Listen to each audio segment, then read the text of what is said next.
Hi, I'm Lena. I'm a Pilates instructor. Hi, my name is Kim and I'm a yoga teacher. And we're your hosts for the Winter YOGILATES Retreat. Let's listen to that inner voice, embrace it, learn and get creative. Open your laptop, move your body, and let's have some fun. See you in there. Namaste.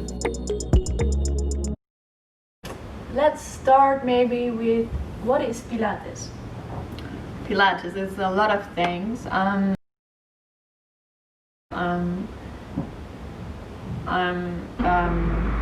Pilates gives you the perfect stability or the perfect setup where you can move gently and without any tensions in your body, if that makes sense. Okay, so there is a mindfulness part in Pilates. I thought that Pilates was just a booty workout.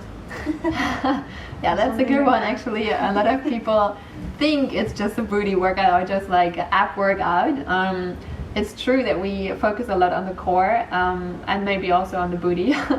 But the main focus is to strengthen your core, to strengthen kind of your core set around your abs so that you are able to move each limbs automatically. Mm-hmm. And that also includes the booty for sure, but it's not focusing just on one part of the body because we see the body as a whole organism. And with each exercise we have so many little details and we give the people on the mat to not just focus on your glutes. Sometimes you also release your glutes because they really like to support you in each exercise. But we always see it as as the full organism. Nice. We don't have Good just to this know one that focus I topic. don't go there just for my booty. No. I just go there for my whole body. Yeah. This is really cool. Yeah, exactly. And another question I have is, most of the times my friends, my girlfriends are like, oh, I go to Pilates. Yeah. But what about the men? Like, is Pilates for men too? No, it's just for girls. No, I'm kidding. Of course, it's also for men. I think I'm not a fan of saying this is just girl stuff, this is just man stuff, because we're all in a society where we can do whatever we want, right? No matter which gender you count yourself to. So Pilates was invented by a man, Joseph Pilates, and he definitely didn't make a difference for which gender he invented this method. It's just like the idea, what I said, to strengthen the body and to really go in this detailed look. So I think it actually brings a lot of positive parts also for men who, for example, go to the gym and just like want to look bulked, you know. Mm-hmm. Pumped up. Pumped up. I think it gives you this little extra because if you have like your pumped up arms, you always tend to shrink or to lift your shoulders up, and I think it's really important to release this part. We got so much tension during our days, during our daily routines in our neck or in our jaw area, which eventually brings the whole organism in disbalance, and also it infects the mindset, which brings me back to the fact that we always look at the full body and to not just look at the muscle group, but also to see, okay, why do you hold on so much? I was just wondering, last question for me, how did you get into Pilates? Oh yeah, also a good one. Well, I was traveling overseas, and like it is, when you travel you think so much about your life and what you want to do in the future, and sometimes you end up in moments where you feel like you have so many options and you can do whatever you want, but then you don't really see where's my path, where's my option.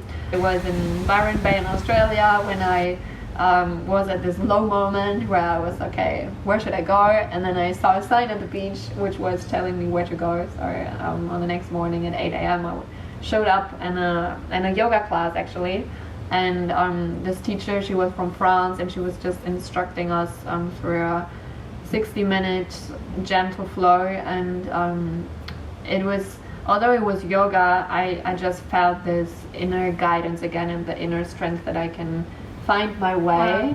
No matter that I maybe was a bit lost in this moment, there are always impulses within that we can use to find our place again. And then as my mom is also a Pilates instructor and does movements for many years already, I thought about, yeah, maybe I could contact her and like see what is possible, you know. Yeah. And that's how I came into it. So when I came back home, I was directly signing up for the academy, and that's why I ended up here now, instructing people cool. with Pilates. Yeah. Yeah, you have a couple of classes now, right? You teach in a couple of gyms. Yeah, so now I live in Rotterdam, beautiful city, and there I teach at Balance and at Sports Fit Lab, and also online for my own channel. So it's really exciting, and I love each class. It's amazing. Yeah. It's nice to see how excited you are. Yeah. I'm really looking forward to be following your Pilates classes in the retreat. Yeah. And then you flex your feet, open your legs slightly, and then you roll back down onto the mat. Take your time. Do we want the moon and the goose? Goose. What is yoga? What do you connect with yoga?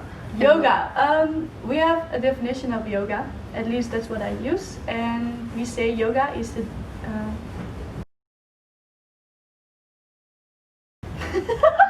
I'm lost. So yoga is the union of the body, the mind and the soul.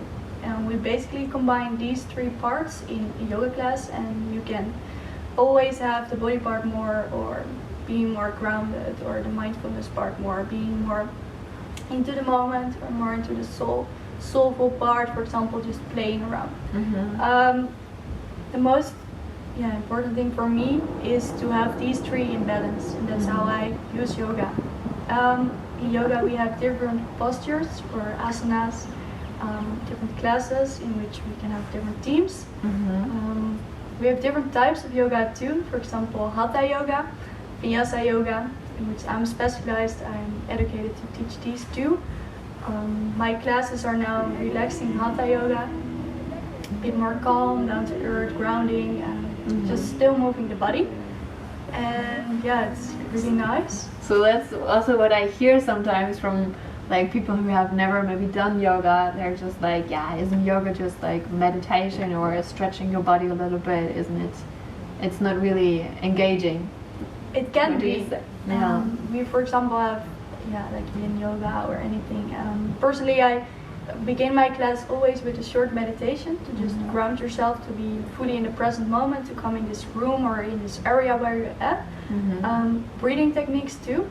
So that you involve the breathing part, maybe a mindfulness part. You just stop worrying, stop being in your head, and you just really are in this class, because mostly people are in my class to just have a moment for themselves, but also for moving the body. After this meditation, we always move the body, we just warm up, and in these different asanas or postures, we just feel different things, and sometimes you feel really good, and you're like, yes, I can do this, and sometimes you feel a bit more like, oh, I should work on this, or I can better this, and that's what yoga is for. It's all allowed. You can, everybody is allowed, everybody can do yoga, and it's just, for me, it's really nice. It's not just for women. No! A lot of people think, oh, it's just for women, but I think actually a lot of men, like, even in my area, they go to yoga too, they follow yoga classes. I've had a lot of men in my class too. And I think these men are very inspiring. Like, they just want to work on themselves, or just go for a relaxing thing, or just moving the body. And there's also a lot of men yoga teachers who share their practice, and it's really nice. Yeah, I also follow some of them already. Also in my studios there's some male yoga teachers, so good so examples. It's literally for anyone. Like, it can be, even kids can participate, even elder people can participate. It's for anyone, and you can make it as intense or as calming as you want. And for example, you have different types of yoga, different yoga teachers, and one class can be no way. Why do they start doing this now? Okay, so we stop and